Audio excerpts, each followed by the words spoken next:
everybody, Pastor Andy here. Welcome to Making It Simple. Always great to be with you. We're going to continue in this teaching, In the Storm. This has been a powerful lesson, I believe, in daily living because we find ourselves in the boat with Peter and the other guys. We find ourselves in the storm. The wind is crashing and the waves are coming over, and we're in a mess. We're in a dilemma.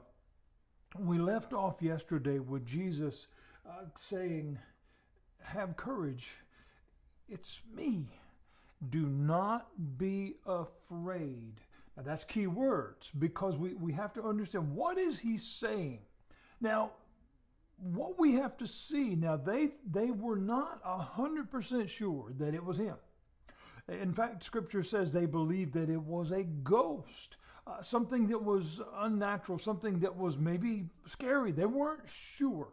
Jesus says to them, "It's me. It's okay. Do not be afraid." That message, as I said yesterday, is for everyone who is listening. That's what he is calling. Jesus is calling out to you in your storm right now. So we read that they're struggling. That's the human struggle. We all have that, right?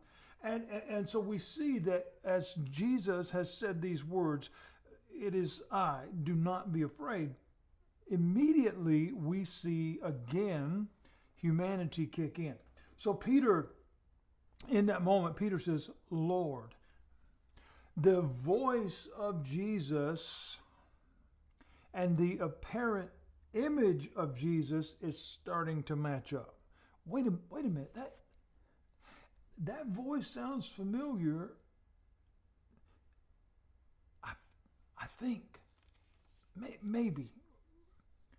We begin to start seeing a picture being painted here as we struggle. Everybody's looking for something. Everybody. But here's the question. Is the road we're traveling leading us to the answer? And so here we find Peter in particular. He's drawn out in this story. And he says, "Lord." This is a call that Jesus has given. Do not be afraid. So this is a call to have courage.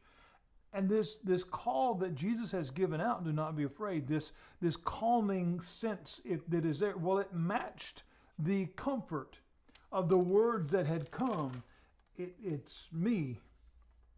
But what we find is a slight hesitancy here, okay? So Peter is saying, "Lord, if it's you. If it's you." All right, so there's a, I want to believe. It's kind of like the father in another story in the Gospels. "I believe, but help my unbelief." We've all been there.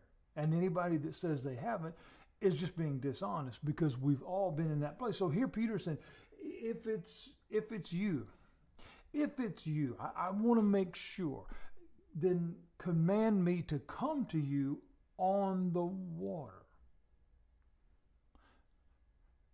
Now that seems to be impossible, right? That's a Jesus, or this apparition, whatever they believed it to be at that time, is doing the supernatural, doing the unreal, walking on the water. Peter is saying, if that's real, if you are who you say you are, then I want to do the same thing. But what we find interesting here is Peter said, "Command me to come out onto the water." But Jesus replied, it tells us, with just one word. Just one word. He said, "Come." Now I want you to picture this in your mind. Jesus is standing on the water. Maybe you've seen this in illustrations. There's a powerful visual of this in The Chosen, in this particular scene, and as the two are meeting. It's just incredible. It's at the end, I believe, of season 3, and it's amazing this story being played out. But Jesus is on the water. Peter has asked, I want to be where you are. If it's you, come, call me out there. Jesus said, "Come." Now, Peter had said, command that I come. But Jesus did not do that. Jesus said, come. This was not a command. This was an invitation. Now, I want you to understand the difference. This was not a get out here. This was, if you trust me, I'm right here. Just come on. You see how that's different? That's not a, you get out here, or you do this. No. This is, the invitation is yours. See, that relates directly to salvation. Now, there are some within some realms that would argue with me on that and saying, that it's already been decided, and nonsense. This is exactly what Scripture is teaching, right? Jesus is saying, it's been taken care of. I'm right here. But you have to trust me enough to get out of the boat. You have to trust me enough to place your life in my hands. That requires faith. That requires doing something beyond ourselves. That is requiring us to place our faith and trust in something beside ourselves. And so here, Jesus is saying, come. If you truly want to be where I am, I'm right here. I'm not going anywhere. And I'm not going to. I'm right here with you. So if you trust me by faith in me, through that trust in that faith, you will move accordingly. You will either trust me or you don't. Does that still apply right now? Absolutely. Okay, I want us to see what this picture is trying to show us. What is this story trying to tell us? Peter is saying, I'm in a dilemma. I'm in a storm. I'm in a mess. What am I going to do? And Jesus said, trust me. I'm right here. Faith requires us to leave the security of the boat. That's the bottom line. Faith requires action, whether it's physical or whether it's truly believing. And if I truly believe, here's the addition to that, if you will. If I truly believe, it means I don't interfere. I don't think God needs my help. Because the bottom line, and I did not coin this phrase, but the bottom line is, if you're ever going to walk on water, you got to get out of the boat. But Jesus only invited. That is very important that we understand that. Jesus only invited. He never made Peter get up. That changes the entire dynamic of this story, friends, because if Peter, as he had said to the Lord, command that I come out there, it wouldn't have been the same as if he got up on his own. The same way with those who argue that salvation's already been predetermined, well, then it doesn't mean anything. If I'm going to do it anyhow, if I'm going to be made to do it, coerced to do it, forced to do it, I didn't mean it. You see how this is working? You see the beauty of this picture? It's on you.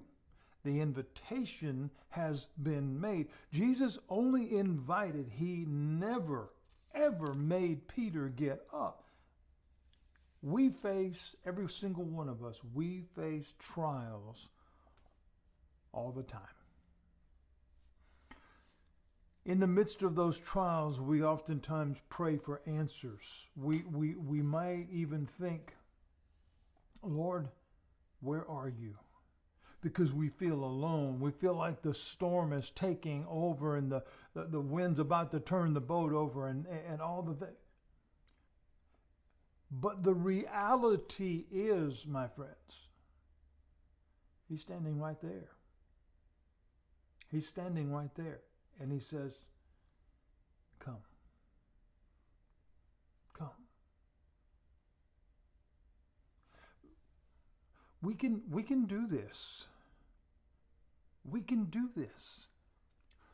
But oftentimes what happens is we remain in the boat. And we begin to think and we convince ourselves, well, I'm just going to try a little bit more. I'm going to run just a little bit more. I'm going to row just a little bit more, and I'm going to see what happens. You see, friends, it's not that help is not offered. It's not that at all. It's not that help is not offered. It's rather that help is not forced. In other words, it requires that I accept the invitation and get moving, or I stay in the situation and only have me to blame. We must trust Him in the storm. We'll pick back up on this tomorrow, Lord willing, as we continue to look at this powerful lesson about life. God bless you. Have a great day.